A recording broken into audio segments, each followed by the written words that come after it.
Ó, gente, na semana passada nós falamos sobre os gastos com os nossos veículos, que aqui estava o economista João Adolfo Stadler, não é verdade? Hoje ele está voltando para cá para conversar um pouquinho mais sobre esse assunto. Lembra que nós falamos, será melhor a gente ficar com o carro ou ter um Uber, não é verdade? Então agora nós vamos conversar com ele sobre esse assunto, ele está aqui.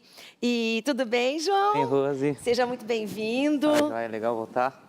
Né, tá de volta aqui, porque na terça-feira a gente estava conversando e nós paramos em algumas planilhas referentes assim, fazendo os custos, se compensa a gente ter um carro, uma pessoa que não usa tanto carro, uma pessoa um pouco mais de idade, uma pessoa que não sai tanto, se compensa para ela realmente ter um carro por conta dos impostos, por conta do custo, né? E a gente queria continuar dando sequência a esse assunto. Tá certo. Eu relacionei ali 3 quadrantes, Rose, no slide, que é para a gente entender a perda de valor, né, como não trazendo o veículo como investimento, né? Ele é um bem de consumo durável, porém ele perde o valor. Vamos colocar o slide, então? No segundo slide, dando a sequência, que é aquele onde a gente faz a matemática dos juros e da depreciação do veículo, né? A gente entendeu que é uma despesa onde não é perceptível do bolso, mas que incorre num veículo de R$40 mil até R$500 por mês em perda de valor.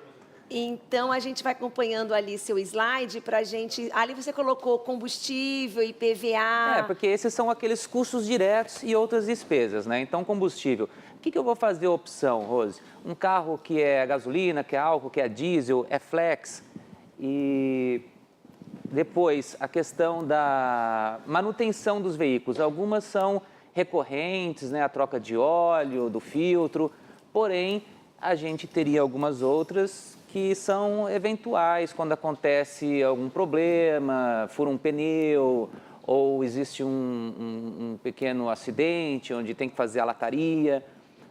Na sequência, a gente teria o seguro, e no seguro é importante a gente fazer uma reflexão, porque quanto mais jovem, mais caro é a pólice, quanto maior o número de classes que você vai subindo, mais em conta ele vai ficando, mas sempre existe uma relação onde você pode fazer a opção em pagar um prêmio menor para quando tiver que usar, pagar a franquia maior, ou vice-versa. Prefere pagar um prêmio que já é maior para quando tiver que efetivamente utilizar o seguro, você faz um desembolso que não vai pesar tanto assim, você não, de certa forma não sofre. Tudo tem que ser muito bem estudadinho, não tem, João, antes? A verdade é que se a gente for colocar tudo na ponta do lápis, aquela pessoa que efetivamente faz o controle financeiro, né, do que está entrando e saindo.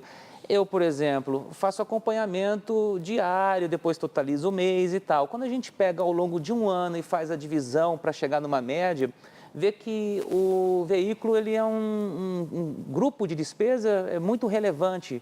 Para uma grande maioria de indivíduos é o que mais pesa. No meu próprio exemplo particular pessoal, custa de R$ 1.500 a R$ 1.600 na média mensal. Então, veja como que pesa mais das vezes do que a própria moradia, a alimentação, o vestuário. É um filho ou uma segunda família da pessoa. Tem mais slide para a gente mostrar? Na verdade, o último só quadrante ali é aquele que traz aquilo que é destinado ao governo ou ao Estado. Então, a gente sempre tem que pagar o IPVA.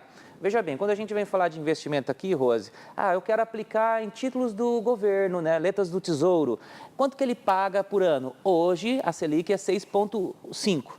Agora, e se eu comprar um veículo e largar na garagem? Ele é um investimento às avessas, porque eu vou pagar 3,5% ao ano de IPVA. Então, para uma pessoa que não usa tanto um carro, hoje, com essa história de Uber, essas coisas estão mais em conta, não estamos instigando ninguém a usar, nós estamos tentando mostrar, ou mesmo quem vai trabalhar com a bicicleta, não usa tanto carro, só usa uma condução de vez em quando, compensa muitas vezes não ter mais o veículo. De certa forma, sim. Se for uma pessoa que não faz tanto uso, ou é muito esporádico, mora na região central e não tem muita questão de se deslocar a grandes distâncias, por que não pensar, né, ou refletir a respeito das alternativas? Eu posso ir a pé, eu posso ir de bicicleta, eu posso usar o transporte público, que existe uma pesquisa onde demonstra que em Maringá, por mais que tenha feito todas as reformatações e investimentos, sabia que cada vez é menor proporcionalmente o número de indivíduos que fazem uso do transporte coletivo. Sério? Né? Então, a questão do Uber talvez, de certa forma, pode ter favorecido. Que bom que temos alguns políticos que defendem essa liberdade, né, em não ficar regulamentando, porque se deixasse na mão do governo, ele ia querer tributar tudo isso aí, ia deixar de ser a corrida de R$ 7, ia passar a virar igual um táxi, que se você pega e custa o triplo disso daí. Não é o que a gente entende como ideal, né? Nós, como contribuintes, não aguentamos mais pagar tantos impostos. Então, a pessoa faz toda essa análise, se compensa mesmo ter ou não, e de repente posso ter um veículo que não seja tão luxuoso, porque quer queira, quer não, se você pega 1.0, na matemática já fica evidente que você pegar um 2.0, ele vai ter o consumo dobrado. Pior ainda se for com ar-condicionado e câmbio automático. Né?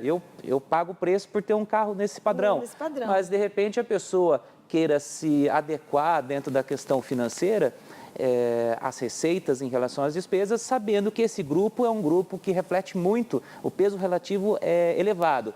Então, é interessante, agora que a gente tem mais essa outra alternativa e toda esse novo formato do transporte de ônibus dentro de Maringá, né, perímetro urbano, acho que é um momento... para se pensar. Pois é. Você fala, tem um filho, mas filho você pode mandar de van para a escola, de ônibus escolar e se localizar. Porque eu acho que hoje a gente, mais do que nunca, a gente tem que pensar em coisas que fazem a gente ter uma economia não sofrendo, ter uma economia vivendo relativamente bem. Então, muitas vezes, um carro, foi o que você falou, ele acaba sendo uma despesa maior que uma moradia.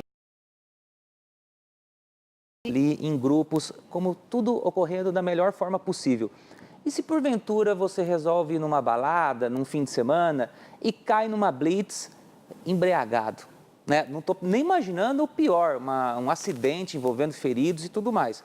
Só pelo fato de você perder a carteira, a pontuação, ter que fazer a reciclagem, isso é pago para uma autoescola, a multa é de praticamente R$ 3.000, e todos esses fatores que é um passivo ali em potencial, né? Então, eu acho assim que o carro, para muita gente, não é um bem de luxo, na verdade é uma ferramenta de trabalho, a gente precisa ter, mas de repente dentro de uma família, por que não?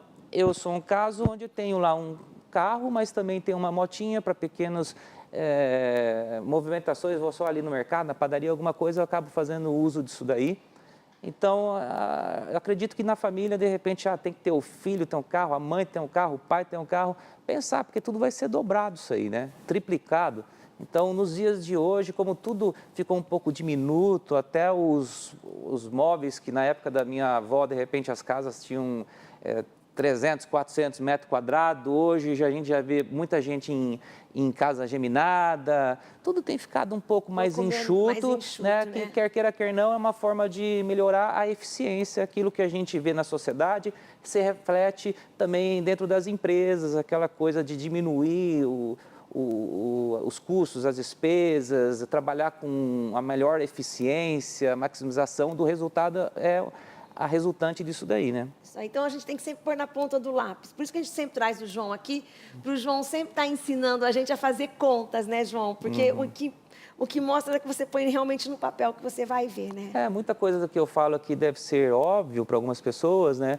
Mas é bom fazer uma linha de raciocínio lógica e usando o instrumental da matemática para ponderar se compensa ou não compensa, não só para o carro, mas para todo tipo de bem de consumo, de investimentos, né? A gente traz várias análises aqui, que é preferível isso ou aquilo, porque a sua decisão com certeza vai impactar lá no teu futuro, no volume de patrimônio, de bens que você vai conseguir para a tua aposentadoria, que é um fator muito crítico no nosso país nos dias de hoje. É verdade. Então, mais uma vez, muito obrigada pela sua presença, que você volte mais vezes para estar ensinando a gente. Tá, joia, Rose. Muito obrigada, tá, João?